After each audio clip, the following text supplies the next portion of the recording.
సంస్థ మరో ప్రతిష్టాత్మక ప్రయోగానికి సిద్ధమైంది. కొత్త ఏడాదిలో సరికొత్త ప్రయోగాన్ని చేపట్టనుంది.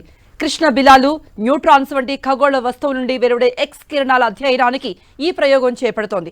తిరుపతి జిల్లా శ్రీహరికోట షార్ కేంద్రం నుండి ఈ ప్రయోగాన్ని చేపట్టనుంది. ఈ ప్రయోగానికి సంబంధించి ఏర్పాట్లు పూర్తయ్యాయి. ఎక్స్పో శాట్ రాకెట్ ను ఇస్రో నింగిలోకి పంపనుంది. ఇప్పటి వరకు అమెరికా మాత్రమే అంతరిక్షంలో పంపిన ఇటువంటి శాటిలైట్ ను ఇప్పుడు ఇస్రో నింగిలోకి పంపనుంది.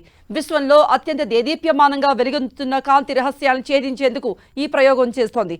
దాదాపు 5 నెలల పాటు ఎక్స్పో రాకెట్ కక్షలో తిరిగి కీలక సమాచారం అందించనుంది.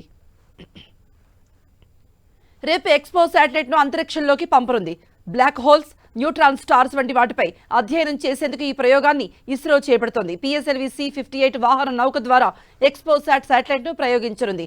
ఉదయం 9:10 ఆంధ్రప్రదేశ్లో శ్రీహరికోట సతీష్ ధావన్ స్పేస్ సెంటర్ నుండి అంతరిక్షంలోకి ఇది దూసుకు వెళ్లనుంది.